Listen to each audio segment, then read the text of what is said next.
The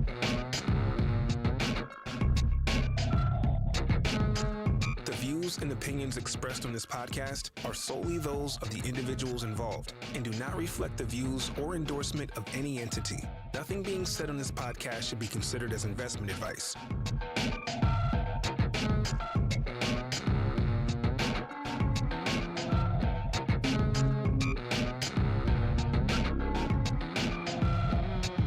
Welcome to 100 Proof. I am not Kevin Rose. I am not Derek. This is Eli Scheinman, head of art at Proof. Thank you so much for joining us. We have a great show today. Welcome, Derek. You know him. Say what up. What's going on, everybody? Excited to be here. We've got an action-packed 100 Proof with Eli sitting in the hot seat and a killer crew with us today. We can keep going around the horn.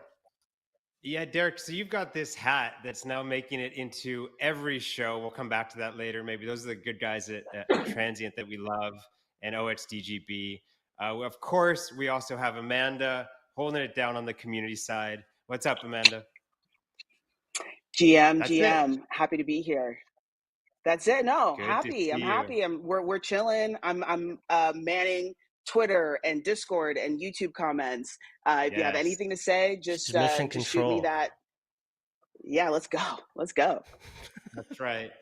No FUD allowed. Everything else, real questions. Let's go.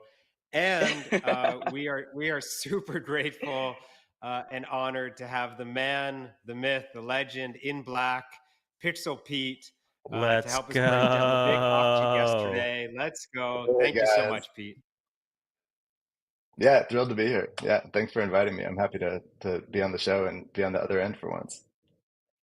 This is going to be a lot of fun. And Pete, he put up with our half an hour or so of prep as he watched us set up less elegantly than he probably expected. So appreciate it, Pete. Okay, a quick reminder. It was very to stay updated with all of our shows, all of our content, everything from Sam, NFT Stats, all of our artist spotlights. Follow Proof Podcasts on Twitter. Get all of the content there. And then today we're also simulcasting, and what an old school word, but we're simulcasting this show on Twitter natively and YouTube. So hop into either of those and join the conversation. Amanda, she said she's manning the boards over there. We've got a great show. We're going to spend a lot of time breaking down the auction yesterday, talk about the big Goose sale, what that means for the space. We'll talk about Pete's experience with that work in particular, pretty crazy origin story. And then at the very end of the show, we'll go to our James Jean studio tour, which I cannot wait to share with you. James is, as many of you know, an amazing illustrator, a Grails 2 artist, and he took us into his studio. We got the full walkthrough. He took us through some of his recent work, some of the very early work of his. So excited for that to kick off at the end. But let me kick it over to you, Amanda. We had a big announcement yesterday. Tell us what we talked about and ultimately what people can expect. Even before that, though, I want to just plug the Mythic Chronicles. I feel like you forgot that, and that I think is probably at least like the second or third most important thing of what people are here for is to watch Justin and his crew have a little fun with Mythics. So we're going to have that even before the James Jean studio visit. So just a little plug for that, because I know a lot of people are waiting for that. But yesterday we did make a big announcement. It was the Proof Foundry. We announced it coming this summer. We are going to have an actual IRL space here in downtown Los Angeles at the Skylight Row here in LA. This is going to be our hub for like 6 months here in Los Angeles for us to connect with our community, for us to connect with other artists, and for them to showcase their work. We're going to be, this is going to be this hub for all of our future art releases and exhibitions. We're going to have an artist residency program. We're going to have some live podcasts there. We're going to have meetups. We really want to use this space in a myriad of different things, and really try to make a huge impact for the next 6 months. I think it's going to be a lot of fun. So without further ado, let's check out that video. What united Kevin and I before we called it Proof was our love of art.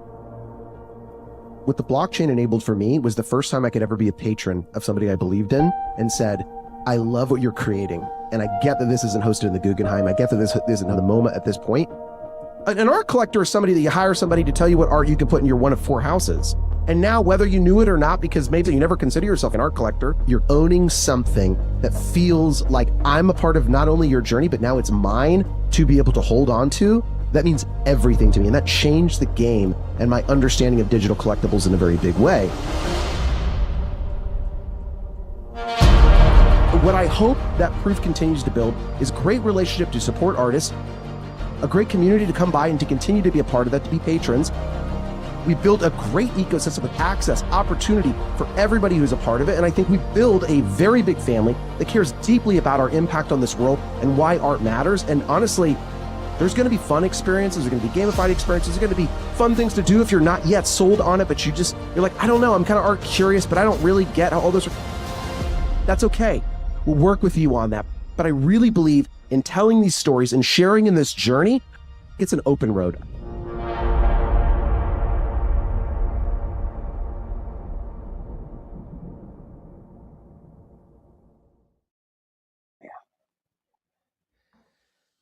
That was an amazing video.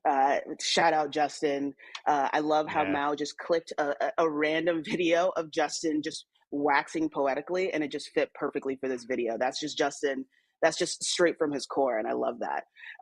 We had a lot of really amazing community response from that. So that was a really fun day here on the team to just really see everyone really trying to put all of these little pieces together as we are too, and really seeing what we're doing here in the space. And I just love that. So shout out Web3 Believer 91, who says he's super impressed with what Kevin and the Proof team are doing with the Foundry. He believes that Proof and will be a whole ecosystem for digital art with Moonbirds and Proof of Podcasts only being the very beginning. He's super bullish on that, and I love that.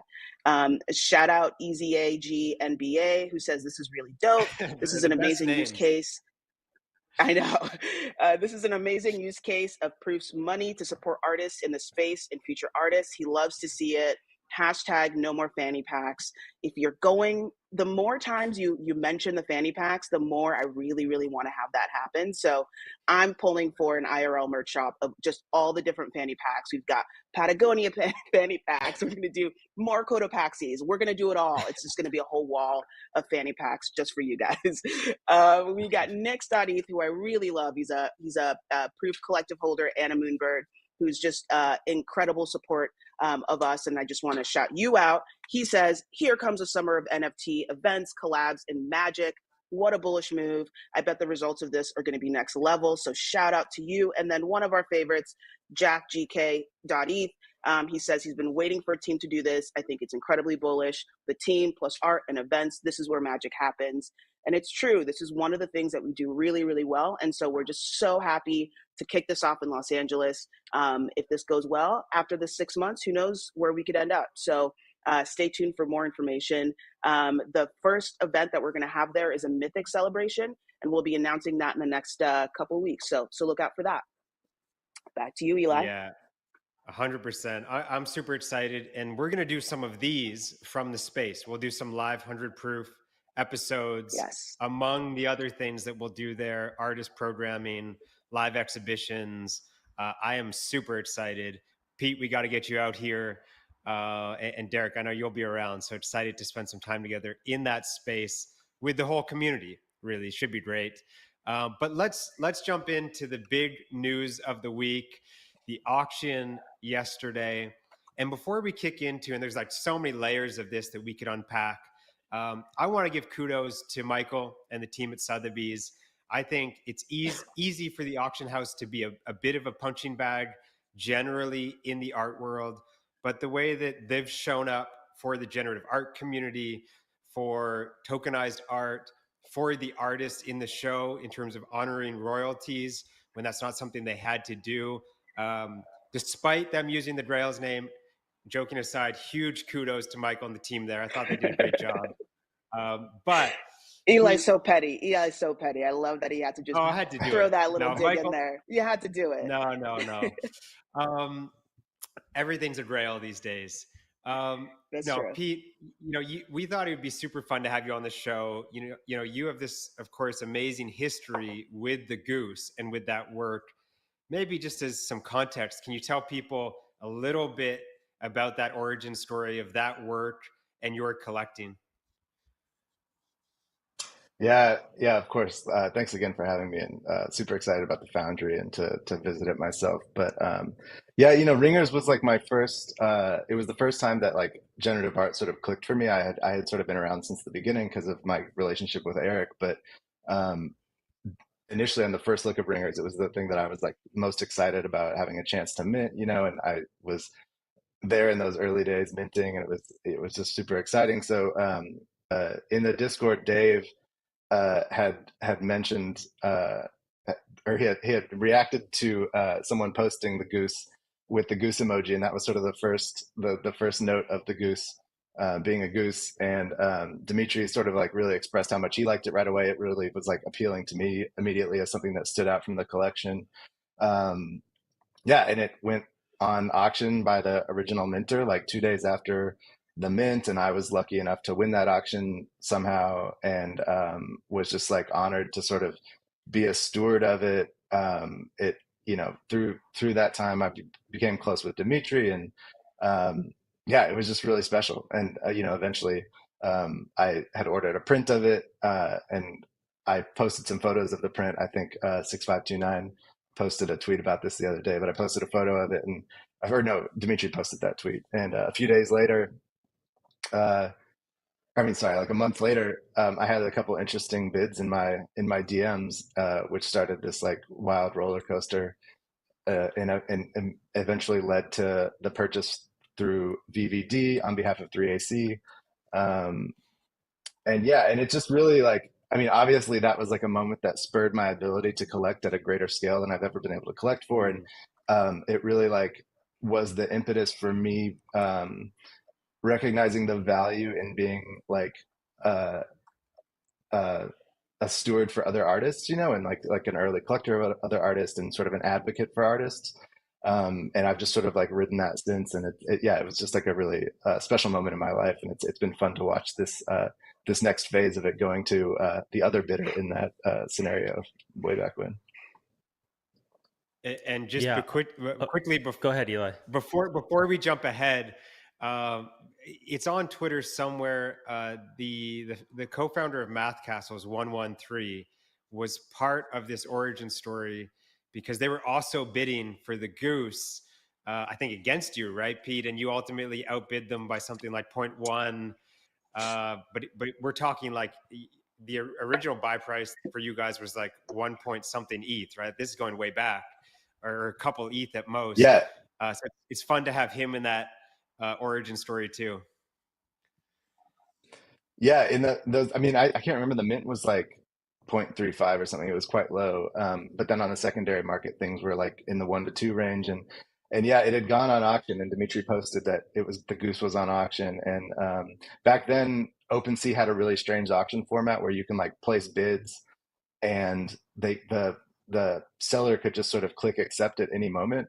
So I surpassed 113's bid by this low amount because it was like all I had in my wallet, and said, well, there goes my shot in the Discord. And literally within the hour, Dimitri pings me and he says, you won the Goose. I can't believe it. I'm so happy for you. And somehow this person had like accepted the bid and sort of, yeah, altered my life. But 113 has been just like so incredibly gracious throughout this whole time, and has expressed that what I was able to help foster through the Goose ownership, I think, is something that they don't know that they'd be able to do, although, who knows. But it's really nice to have that like sort of positive relationship back and forth between us after all this time.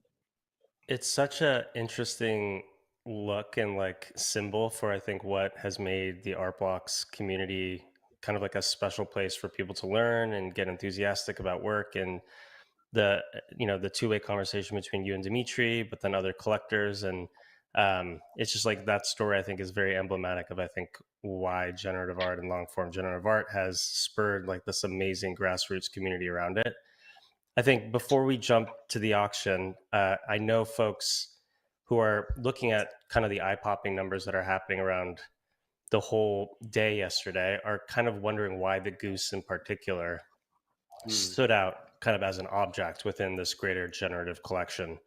So I know it sounded like, Dmitri and Dave and you yourself and others in the early art blocks community had kind of gravitated towards this thing, but maybe you can just speak to why the goose was interesting, maybe as like this unintentional figurative character that stood out in this otherwise, sanitized exercise and kind of wrapping strings around pegs. And just like kind of why you think this thing has broken out from a narrative perspective.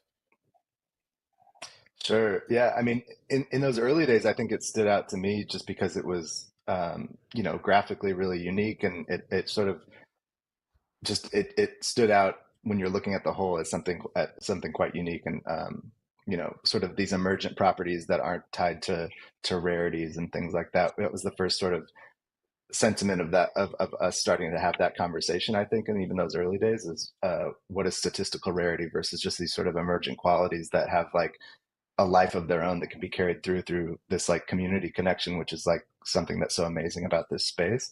And I think that as time went on and that became sort of memeified in this like really wonderful, this art is born from the internet and from computing, and there's like something really endearing about this like memification that happens in a natural way, like through a sense of community, and you just find that like your bond to this thing, whether you own it or not, I think like just like strengthens.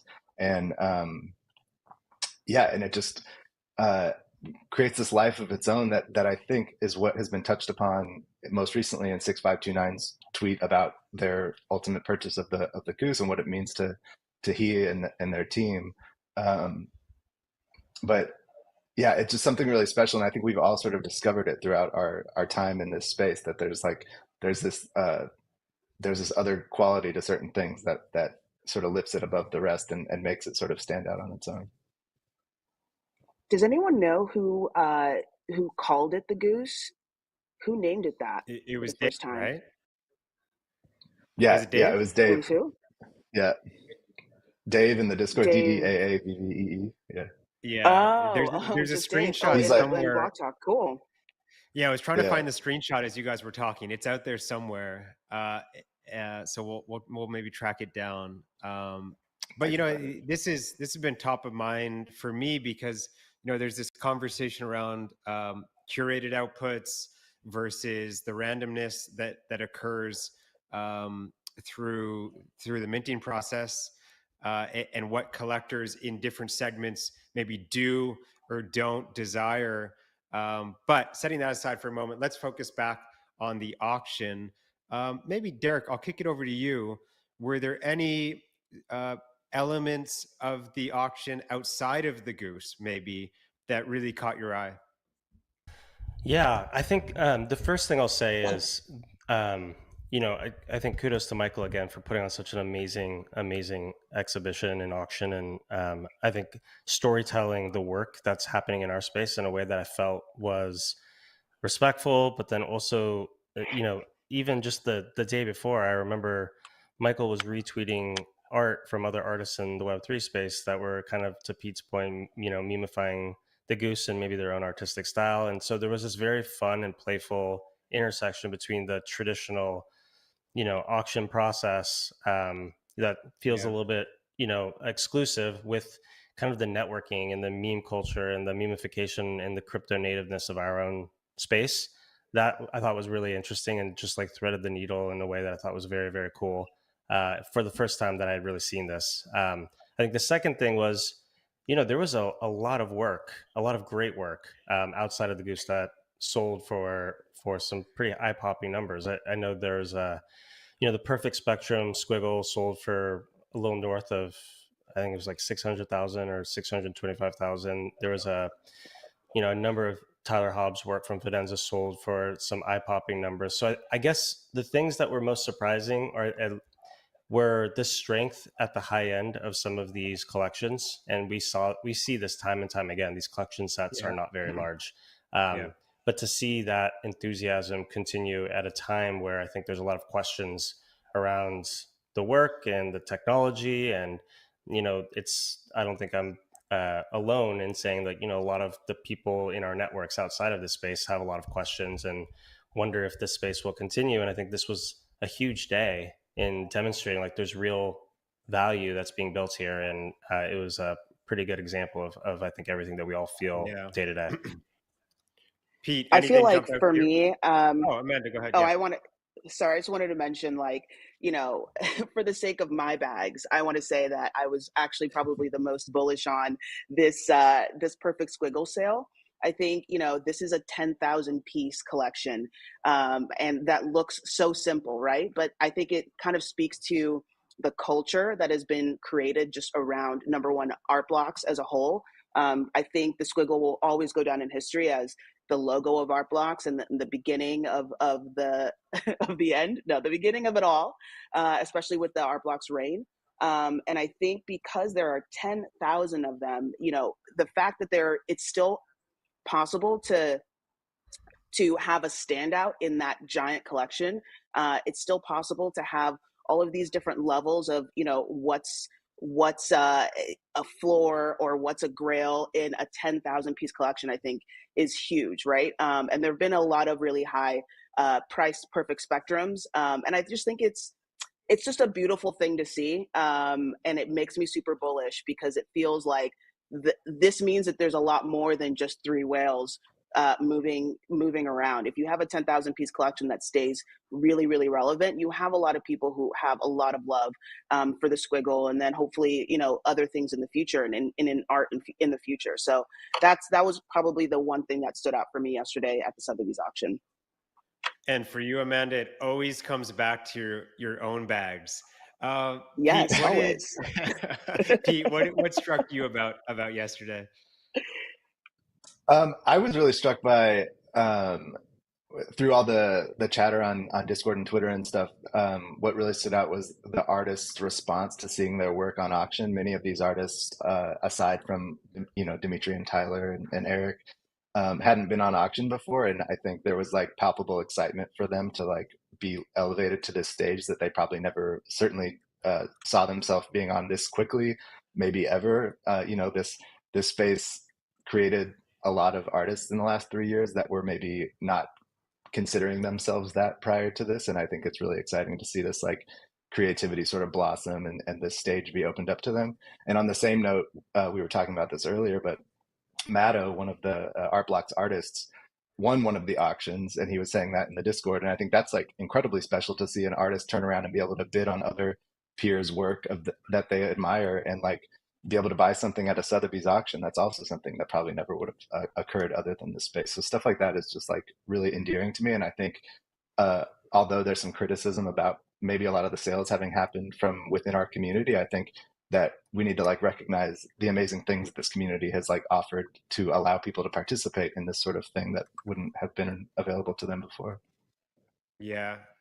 Well, maybe we can unpack that a little bit because it's been one of the primary themes, right, Pete? Great excitement at that big number, and of course for all of the knock-on effects of that sale. But one of the part of the conversation following that has been, what does it mean that an existing buyer from our ecosystem, and a well-known one at that, and of course a great steward of work in this space, was that collector, was that buyer, and that there wasn't some magic traditional collector making their first big foray in. And what's your perspective there, Pete? Is it good? Is it bad? It's probably neither. But how do you react to the fact that it wasn't an existing buyer? Yeah, I think in this scenario specifically, I think it's really great because it shows like the amount of conviction that someone like 6529 and those within his fund like have like really had this whole time, but have like continued to evolve on.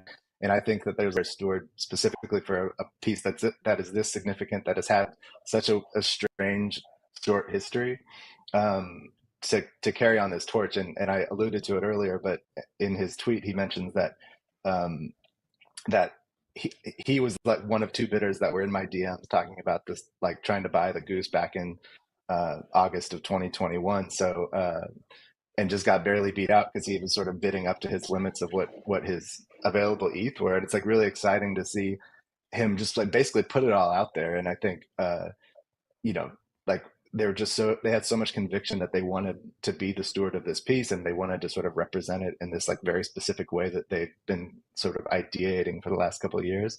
That it's really exciting. And um, also, like I just got disillusioned enough to think that we're just going to get some magic buyers in here during this, like, you know, we're in the global markets are having a hard time, and like to imagine that there's going to be people that have like really fully wrapped their head around this thing and are going to go after some of these most sought after pieces within our cultural space, that seems like a sort of big hope for me. And I'm not surprised that it didn't happen, but I'm also really encouraged to see, you know, these like little hints of more institutional adoption that are happening kind of all around us, and they're quiet, and I think they're going to act really quietly for a long time. But for example, this morning Michael Spalter tweeted about the Smithsonian time-based media and digital art working group that they've recently rolled out, and there's a website just with all these resources, and that shows like real recognition that this legacy of what's been happening for almost a century in sort of computational art making is being recognized. And whether that happens financially in the near term from, you know, these more traditional people or not, I think that it's like, to me, that's just like a really strong sign that we're really all onto something, and it's exciting to sort of be in this like collective movement together at a global scale, which is also really interesting. I think art movements have happened historically, but generally they're sort of siloed into their whatever their locations are, you know. And now we're like so hyper connected that this thing is sort of happening. It's happening in real time with like the biggest community sort of connectivity that we've ever seen. And yeah, so I'm like very bullish on that. Yeah, and as you were That's talking, an Pete, I was sharing interesting some of those. thought. Sorry, I was just going to say that's an interesting phrase, time-based media. Is that in reference to the blockchain, or what is that in reference to? Time-based media is like a common term for digital artworks. That like a video artwork is often referred to as time-based media. Digital Interesting. work that sort of All right. evolves over time, you know, uses time as the media, but it's been around for Got quite it. a while. Cool.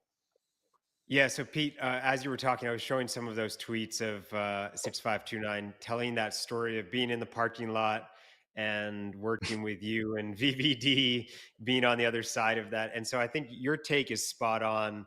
I love it. It's like he's the right buyer. It matters less whether it was an existing person in our ecosystem or fund in our ecosystem. And it matters that he's the right buyer and steward for this piece in particular. I think that's spot on. There is this other dimension of the Goose. Now we're circling back to it, and the physical. And you know, there's been this discussion that I've seen, and I can share a tweet in a moment, around over the long term, does the value of an artwork accrue mostly to, and I'm going to use a binary example, a one-of-one signed physical, and let's just use the Goose, a one-of-one signed physical of the Goose on the one hand, or the token that contains the pointer to the Goose metadata, for example. And when those are unbundled, in this case, in fact, they're actually moving around together, and we can talk about that and your experience with that, Pete. But in a world where those are unbundled, where does value accrue over time? Maybe first, Pete, you can give people context specifically to this story, how that physical has moved around. And then maybe, Derek, I'll kick it to you to think about, you know, how those unbundling, what that means for value. Yeah, sure. So I'll try to be brief about the sort of history of the physical and my experience with it. But and this has been a conversation like since the beginning of prints being made available via Art Blocks projects. And yeah, so I ordered the print, you know, and it took me a long time to order the print actually, because I was like really pinching pennies. And I think at the time ArtX Code was handling these beautiful prints and frames, and I just like was like kind of dragging on it. And I finally ordered it. It was just this incredible, you know, really beautifully produced print. And then when I sold the Goose to 3AC, they had not mentioned it. They knew that it existed, and I had reached out to them through VBD, Vincent Van Doe, saying, I have the print and I'd love to like offer to send it to them if they want it. And they did. So the Goose went to Singapore. I've never sent a framed image to before, though I've sent quite a bit of like framed work before. So that was like a real trip. And then as this liquidation was happening and Sotheby's was named as the people that were going to be handling the sale, they had claimed at some point that they had the print, and I know that Dmitri was really cautious because he wanted to ensure that it was the real thing, and there was no evidence, yet I think of how it had gotten to them or what the liquidators had captured. And I think eventually he even went over and met with Sotheby's and sort of looked at his signature and made sure it was real. So there was this sort of process of just being sure that whatever the claim is, that it's true. And it just goes back to this funny dynamic of how do we trace that thing if we are going to tie the two together? Is that scarcity, it's not the same as the digital token in my opinion, but like, what is the scarcity of it? What is the value of it?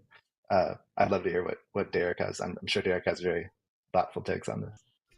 Yeah, I mean, so I love that story just because I think, again, it's a very like emblematic of like some of the challenges and like the orthogonal ways that people are looking at this space and how value will accrete. I think my view is it really comes down to the artist's intent. And we now have a technology that can be used in all sorts of different directions. I think for many, they're using things like on-chain algorithms and ERC 721s that can reference those on-chain algorithms to create these outputs on the fly as the art. Like that is the art piece that they've created. The collection is, exists purely on chain, and that's where they're hoping collectors and viewers can kind of spend time working through their work. There's other artists who I think, are playing with the medium in a slightly different way, and they want the physicals maybe to be emblematic of a piece of the work or part of the work. I think one that comes to mind is Rip Cash, who in partnership with Transient Labs just created this drop called Public Private, where in order to gain access to the digital artwork, the collector had to scratch away the physical artwork in the area that contained the private key. And so it was this, choice that the collector had to make in terms of like how they wanted to think about value. I think, it also reminds me of some of the tension around this design space that we saw with the Damien Hirst piece, where collectors had to choose where value accreted. Was it, keeping the token and burning the physical, or was it burning the token and keeping the physical? And so I don't know if there's one answer here. I think it really comes down, for me, I look to what is the artist intent, what they are trying to say, how they're trying to play with this medium. And over time, I think we're going to see all sorts of exploration in this design space. Yeah, I have a few other thoughts on this. I mean, yeah, jump in, Pete. Yeah, please. I'm sorry about that.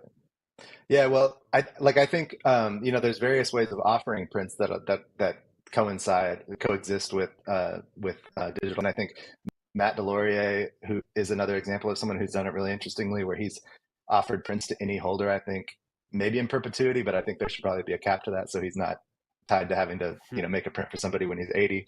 But something like this, where like the physical doesn't become so inherently connected to the digital and create these future problems when they're exchanging hands. And I think that's going to happen, as we've seen in the last 3 years. But down the line, I think these digital artifacts are going to change hands more frequently than physicals, just because of how easy that is. So to expect that a physical goes along with it is like a really challenging thing. So I like the sort of model that he uses.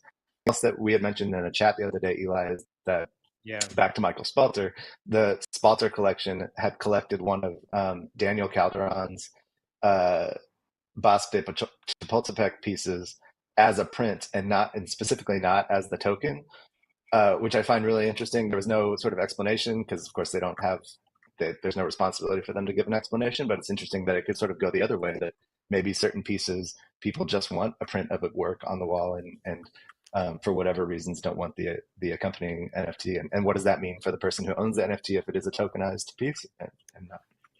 Yeah, I'll jump in super quickly. Just two things. The first is I can't believe you pronounced that correctly. I love that DCA piece, but I can never get that right. The second thing I'll say is, and I think you said this very elegantly, Pete, which is like, it always reminds me too, like this is a public technology that anybody can interact with. And so I took the point of view that we should look at the artist's intent, but you're bringing up something really important, which is like, there will be collectors that want to interact with work in ways that are conducive to how they collect and how they think value should accrete. And there's nothing wrong with that. I think we're going to see both ends kind of play through this in real time. And I think that is a reason why this space is so special. It offers up these questions that there aren't really great answers for. And because of like the neutrality of this technology, people can interact with it in any way that they'd like. Yeah, that makes a ton of sense, Derek. Sorry, I lost myself screen sharing for a moment. Amanda, from a collector perspective, I feel like I know that you're someone who gets hoodies made and you like to be able to live with the artwork that you collect. And I know you've gotten some physicals. Talk to us a little bit from your perspective. Like, why is it important to live with the work that you own and collect? I mean, I just fall in love. Like, that's my problem. I'm like just uber bullish on everything. And the moment you get something printed, it feels like it's a part of you, right? I think I was talking to CT, one of our producers, who was saying like, now that she has a bunch of squig related things, now it feels like she can't ever sell it because there is that sort of emotional tie to it. And I think it's true. I think that that's a good way to kind of make sure that you think twice if you're going to do something, especially if you want to keep it for yourself. I'm actually kind of I'm not as big on prints as most folks would be, only because a lot of the things that I like, first of all, I love animated NFTs. And so I'm just waiting for the time and place for like actual screens to work really well. And then, the way that I want to decorate my home is kind of different from the art that I love to see. And so I think digital art is what has really onboarded me to actually collecting art, because it can just stay on my phone or in my wallet, right? I can just look at it when I want, unless I had a really cool display in which I could just like sort of change every day or whatever at any moment that I wanted. But like getting it printed, putting it on my wall, it feels like you really have to kind of just save those for like the special moments. So, obviously the ringer, getting that printed and signed, like you knew what you were doing there. Like that's a grail, right? But, every kind of random NFT that you mint is not necessarily the best for prints. But yeah, that's what I feel. Yeah, I mean, it's a great point about the diversity of work. We're talking about one type of work that's perhaps quite well suited as a physical. Of course, there's such a diversity of multimedia and animated and otherwise audio-based works that demand other form factors that we haven't really solved yet very well. Amanda, to kick it back to you for a moment, anything on the community side? Any questions on the auction or anything? I had a couple questions actually that I thought were really good. On the specifically, I have one question on the auction, and then a couple of questions just about like Pete and what he does on the curation board, which I think would be really interesting. But if we want to stick to the auction, let's say this question comes from Wayne, one of our art collectors. He says, "What did the Sotheby's auction results tell us about the high end and the low end of the markets for these various collections?" So, for ringers in general, or for squigs in general, punks in general, what do we think? Yeah. Does that auction tell us anything about that? Hey, Derek, I'd be so curious if that's an opportunity to break power laws down. That this is a term I hear. I know Todd at Curated talks a lot about power laws. Do you think that's applicable here? And if yes, maybe you can distill it down for myself and others. Yeah, I can try my best. I'd also love to hear from Pete. And just for context, I got two cute little dogs sparking up a storm. So apologies if that's coming through. Yeah, so the way so it's a really interesting question. I think a few weeks ago when we were talking about this auction, I think I made the point that within our within crypto art, I think there's very much these de-risked collections. It's things like ringers and fidenza and chromie squiggle and autoglyphs and CryptoPunks, and we see time and time again there's just a support from collectors to come into these collections. And I like to think about things in terms of power laws. I think that's just the way the world works. Like liquidity begets liquidity, attention begets attention.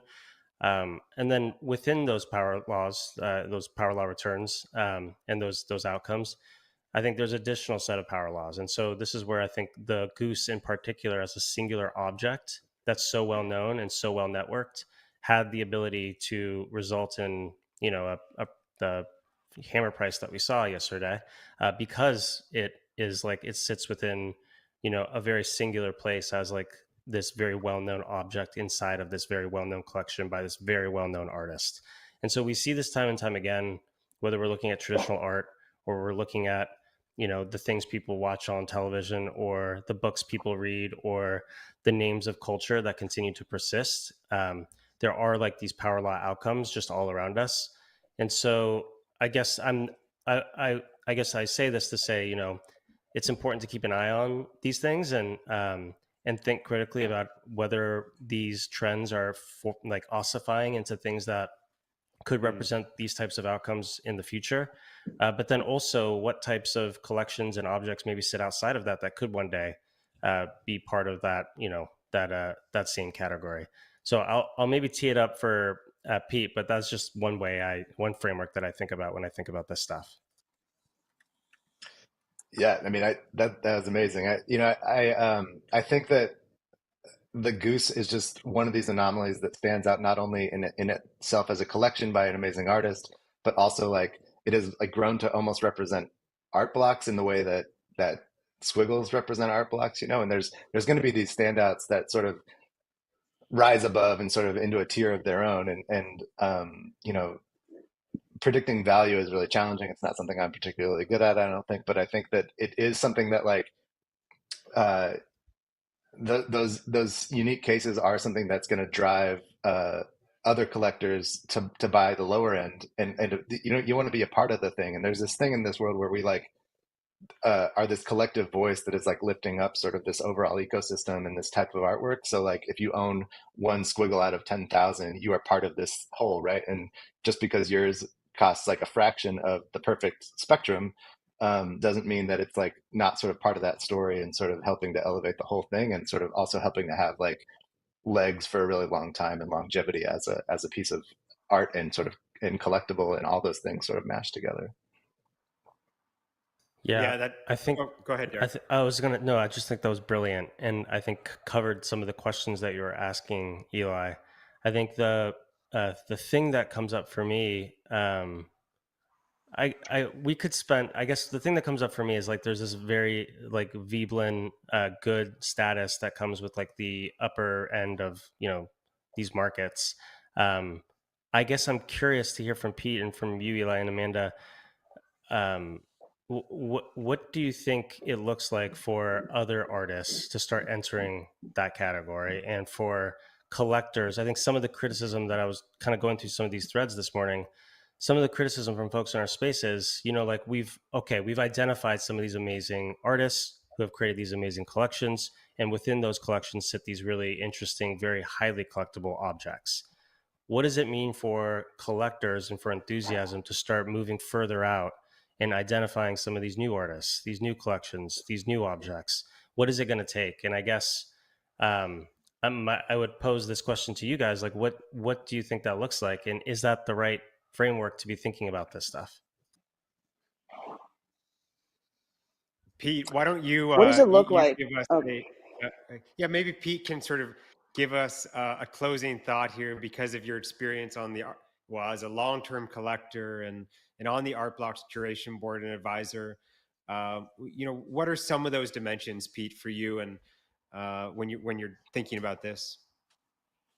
Yeah, sure. I think it's complicated because we are in a small ecosystem right now, so there are not like a lot of newcomers. There's also not a lot of like new money coming in that's like providing the sort of opportunity for people that have been around for a while that aren't able to sort of sell things to collect their next thing, that's one thing that we're up against, and I think it's just going to be time that is going to sort of start to heal that and to solve that. But something else that I think, as art blocks mature, specifically in relation to the curation board, my tastes have evolved a lot from just like highly graphic, really interesting work that is, sort of technically interesting, to work that is much more like I'm finding myself much more drawn to conceptual work. And I think a lot of us sort of discovered this maybe by happenstance through Human Unreadable. I think that was like this moment where all the things sort of came together in this like magical way, and like there was this huge appreciation for it, for the people that have been criticizing the curation board for doing sort of overly conceptual work that wasn't like mass appealing. This project sort of combined the two in a way that I think allowed people to like, and Fake It Till You Make It did this to some sense too, but it allows people to think like in terms of conceptual art a little bit, and go outside of their comfort zone and start to like think about art in a different way that just doesn't have to be a pretty picture on the wall.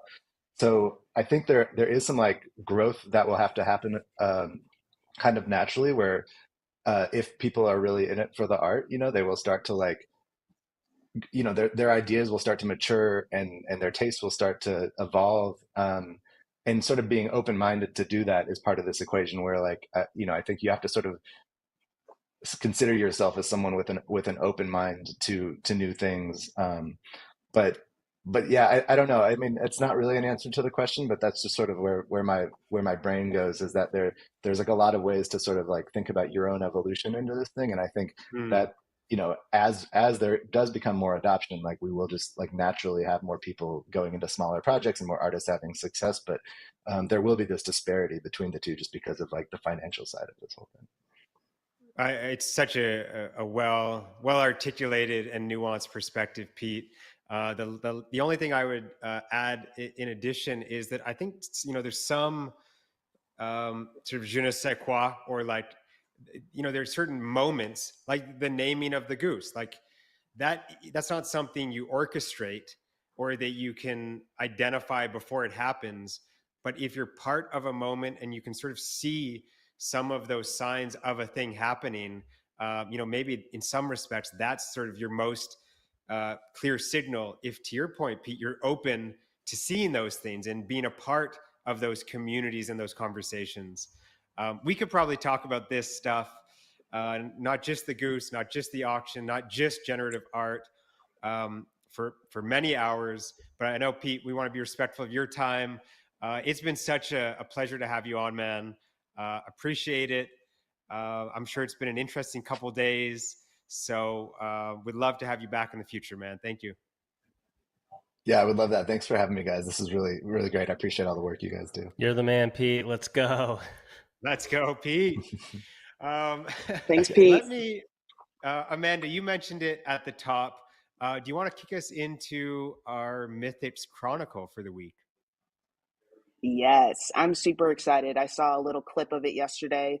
We are featuring a couple new people on the team. I think we've got Felix, our new director of ops. We got me in there for 1 second drinking, which is very par for the course, I guess, in this office. It's a great episode. We go down a little bit more about the masks of Mythics, and I think it'll be a lot of fun for people to see kind of how crazy they go. You guys, I think, have seen just like some chill ones so far. So check it out.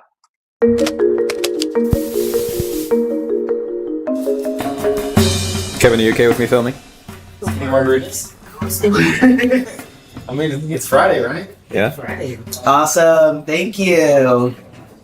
What are you drawing today, Colin? Today is crocodile mask. Who knows? It's a bit weird, like seeing a bird in a croc mask. Also doubles as like a warrior mask when fighting the dread. Who is the dread? What is dread? It's our version of FUD. And it eats little birds.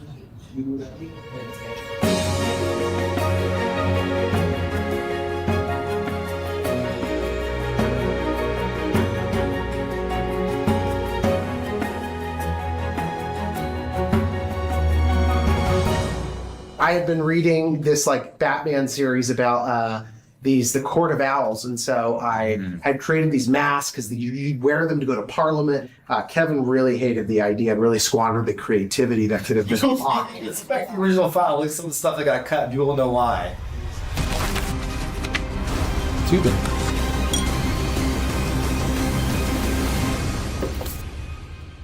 Payment for services. Well, the Mythics are their ancestors. They like the traditional way. They're a little more magic infused and kind of like from the past compared to Moonbirds. We decided to kind of design a faction within the Mythics who are like, no, we don't like the super old stuff. We're actually still futuristic and make we're calling a glitch mask. So it's kind of this is just a concept of it. Cheers. Are you bringing this to my hot box?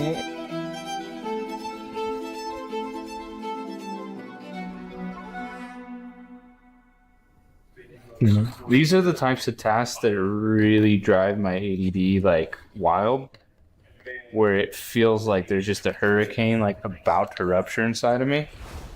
I think there's a lot of flexibility that we can really take in kind of exploring what the world looks like. Even when it's obfuscating, you can't really see the like owl shape beneath it. You can tell, I think, based on the style that it's created in and some of the color palettes and just the way it's kind of oriented, like this is part of that Mythics collection. And I think that's a freedom that we didn't really get as much in the Moonbirds, which I think is really fun.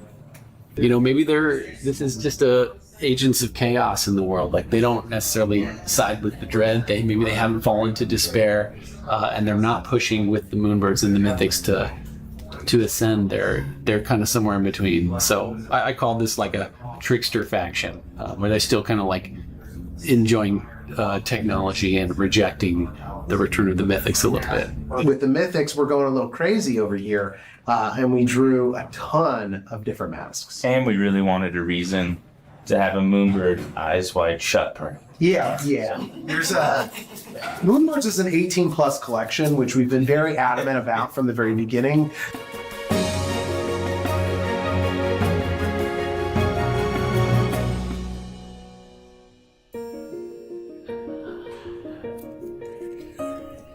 All right, here's a question. How many proofers does it take? There we go. To get some tape going?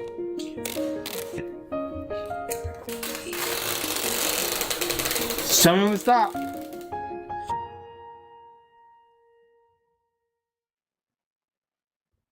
Amazing. I can't believe Mal left that 18+ joke in there. We're showing a little. We're getting a little spicy here with these Chronicles. Great job once again, Mal. Crushed it. The response in the community, everyone is still talking about my fanny pack joke, which I love. Everyone is just talking about how limited edition they'll be in a couple of years. So I love that. I mean, you guys knocked it out of the park again. I'm gonna wait. I think everyone is still kind of enjoying it, but they love it, of course. And shout out to Felix. Shout out to Colin. Yeah, I love these. This is something Mao and I talked about a little while ago. It's like, it's to me, when I look at other projects or products, it's like, I want to know what it's like behind the scenes. I want to be a part of the creation process. And so it's fun to be able to see the characters that we happen to have on our team as they build what I think is going to be a really special collection, ultimately with Mythics. So we have, and we tease it at the top, we have now an artist spotlight that we're going to kick to with the amazing artist, James Jean. So James was in Rail Season 2, of course, but is, really one of the most well-respected artists in the space and beyond. He has a huge body of work outside of NFTs as well, of course. The most fun part for me was being able to go to the studio with a small team, and Mao and Amanda were there, and have him walk us through these different parts of his practice. So this is about a 10-minute studio tour. It's quite rare that James brings people into his space, so we're very honored and grateful. Let's kick into that now.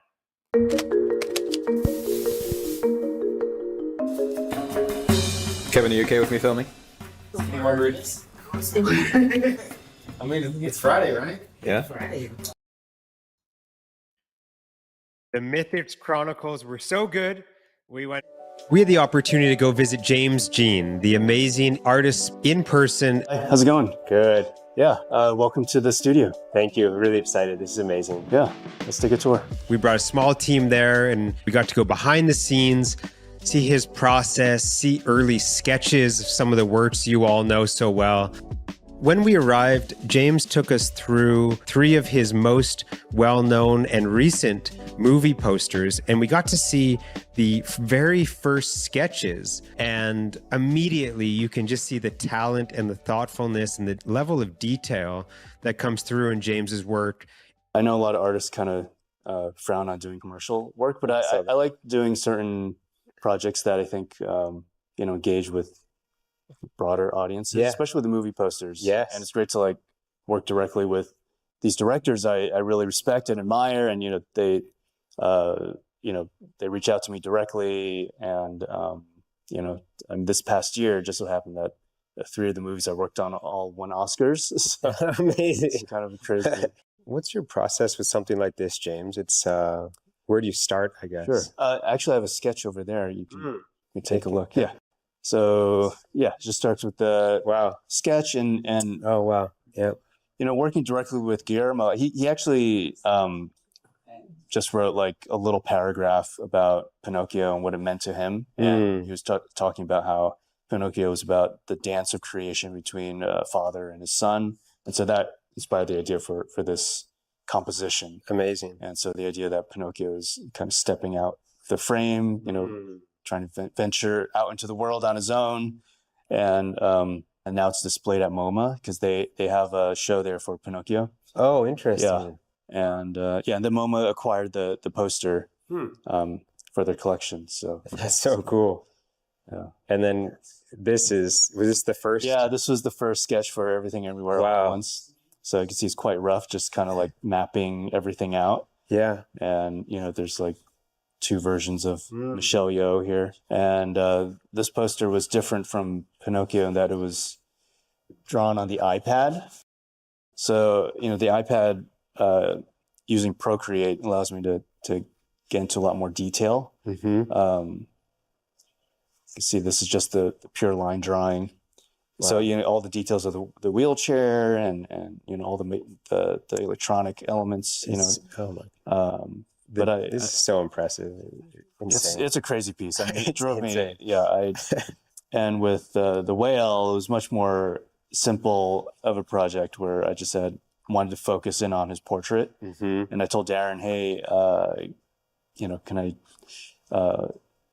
pull in these influences from like Lucian Freud, and there's another artist, Kiki Smith, and can I just do like a very simple portrait? And this was done in ink. And also finished in Photoshop. So it's something like this. You decide to. You didn't go with the full face. No. I want to crop in and get a sense of like the skin kind of feeling expansive and like infinite. They're so good. Yeah, it's sort of like the features resembling like topology or a map of a landscape. So. Yeah, that excess skin creating. Exactly. James took us then upstairs in his studio where he had set up a beautiful sculpture at the top of the stairs. So this is based off of an old painting I'd done in 2008. And it's a recurring character. And is that true of many of the characters? They originate. Yeah, they originate as characters in a flat illustration or painting, and then I bring them to life. So in the painting, you actually see her from behind, so you don't even know what her face looks like. So with the sculpture, it's great to be able to create something that kind of continues the narrative. Get a sense of her expression.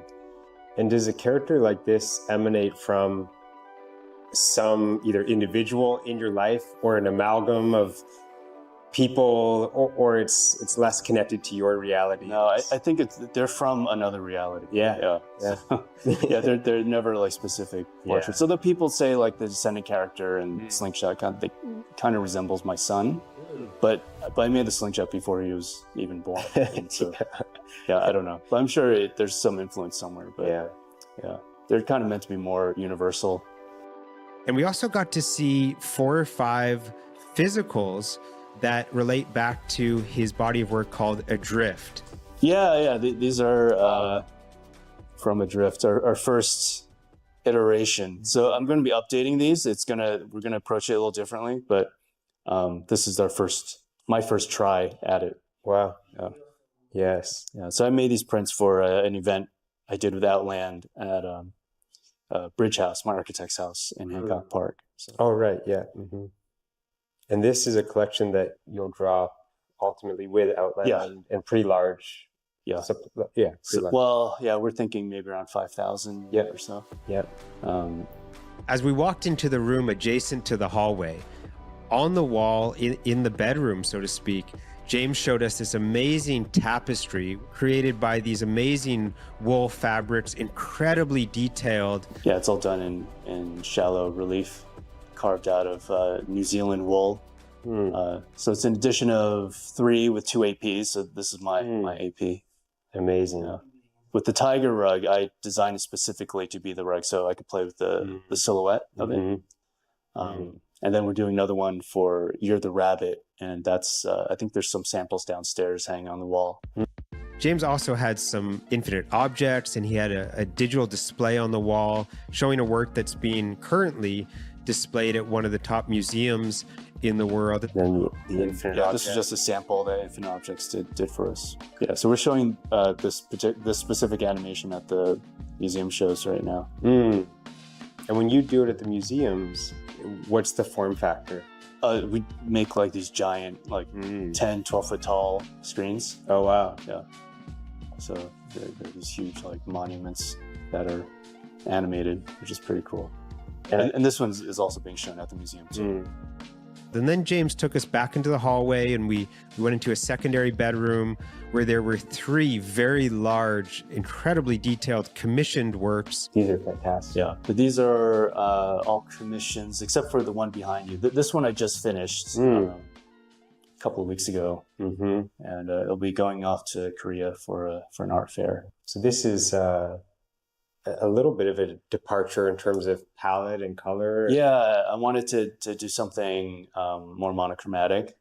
I like bouncing between different approaches. So, like this approach is like very precise, and there's a lot of colors. It's very graphic, and I want to, I think, return to an earlier way of painting where it was maybe softer and more direct. I like the monochromatic approach because it allows me to develop the painting very quickly without like worrying about mixing all the different colors that go into these. And when you're working on something like this, does it start from a feeling, like there was something you wanted to express broad, like specifically to this character or yourself? Or I think this piece is about anxiety and all the different competing thoughts, intrusive thoughts that can happen in your internal world. This one's going to a music producer in Korea. So, it's a jam session. So good, yes. I love that one. Oh yeah, that's part of the Adrift series. Yeah, that's amazing. Yeah, I think that's a cool one. Yeah, out of the whole group, I like this one the most. Yeah, it's a coral reef character.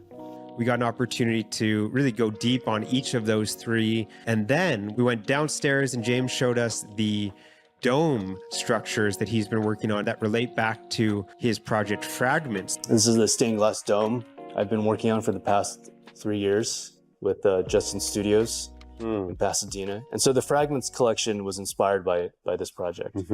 And so there's about a little over 7,000 pieces of glass that are required to make this structure.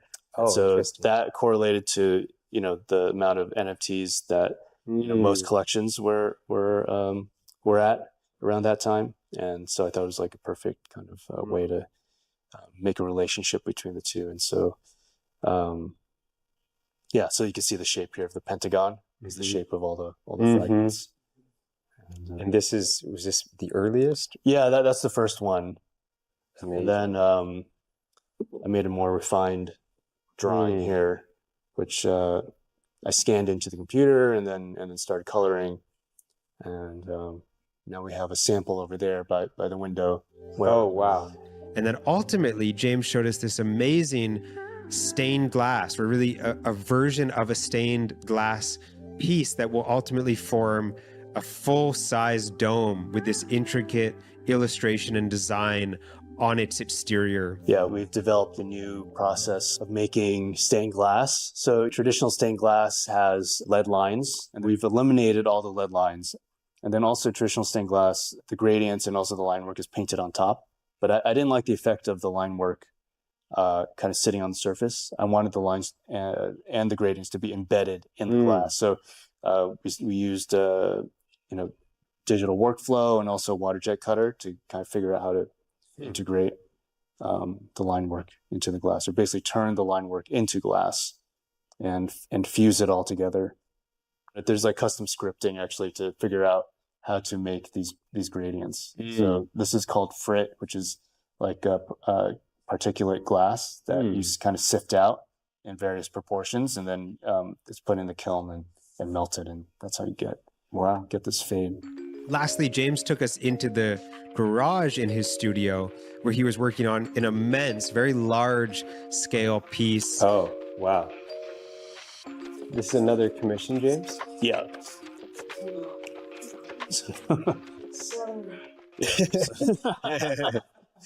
Yeah, so this one's about halfway done. I have to go in and finish all the rendering, the gradients, add texture, and then I have to go in and redo all the line work and shading and everything. But the base of it is there. Yeah, you can see the sketch. Oh, there's something, the color studies are so fascinating just as an artifact. I love those. Yeah, we actually just got these back from my Shanghai show. Oh, wow. So some of these were some of the massive paintings I did for my show, Eternal Journey in Korea. Wow. We also got to see the way that he dials in the color and really does this color study, this color matching when he goes from the digital to the physical. Yeah, it's really cool to see like all the marks from history of making painting. Yeah, trying to match the background color. And so we got to see the way that process occurs. He had out on the table in the garage a number of versions of that color study and color mapping that he and his team ultimately do. See everything that I mentioned, and ultimately see these books that he's produced. And these are all... Oh, these are my past books, publications. So this is the most recent one that'll be coming out soon. This is a catalog from the Eternal Spiral Museum show. And then this one was for BTS. I did a collaboration show with BTS. Yeah, each painting's based on a member of the band. Oh, wow. Yeah. That's so cool. And it refers to each one's unique story or characteristic. And that's my new life goal, is to have you, James, interpret me in as a K-pop star. Yeah, and also that. Yeah. And so really being able to move around James's space was really a fascinating journey and a beautiful morning spent with James, and incredibly gracious of him to bring us into his space.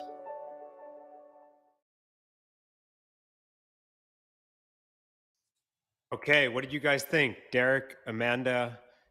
For me, it was such a joy to watch that back for the first time. Mao, as always, does such a great job. Yeah, man, that was so much fun. No, go for it, Amanda. I want to hear your take. Look, that was so much fun. You were just like, does anyone want to go to the James Jean studio with me? I'm going to be in town. I'm going to go hang out. And I was like, yeah, I would love to go to his studio. And I think that was probably the first time, at least in my memory, that I'd ever been to an artist studio. And it was just beautiful. I mean, when we're talking about like physicals, the man does physicals probably the best of any artist I've ever seen. Everything that he does, his sculptures and his prints are always like the highest qualities. So that was just really cool to get some cool ideas for the future, just because everything at his studio was like a killer. And yes, I was wearing the fanny pack. I also just wanted to mention that because I wear it everywhere I go. The fanny pack is life. So there's that. No, but that was a lot of fun. Thank you so much for bringing us along. Yeah, it looked like an 100%. awesome time. I also just want to kudos to the Proof team for continuing to storytell these trips and these experiences and these artists in such a compelling way. It's fun outside looking in at these little experiences that you guys are curating and showcasing. So keep up the good work there, because I've been enjoying all of them. Appreciate that, man. And now that we have this physical space, I'm already imagining the way we can take people behind the scenes and have artists in that space creating, and let people both in person experience that creation, and also through some of this storytelling that Mao and his team do so effectively, right? Yeah. All right, this has been a good one. This has been a good show. Another week in Web3, crypto, NFTs. It is never boring. This was a big week, though, and I think we'll look back on yesterday for some time as marking a moment, at least in sort of the generative art side of what we're doing here, as being quite momentous. I think Pete's still around. We could not Let's get rid go. of Pete. He's still here. Man, Pete's welcome to hang out anytime. Love that Pete, guy. thanks so much, man. Thank you guys. It was awesome. I stuck around for the video. That was such an awesome studio tour. So thanks for putting that together. Thanks, man. All right. We will be back, as always, next Friday. This is 100 Proof. See you guys. Thank you. Thanks, gang. See ya.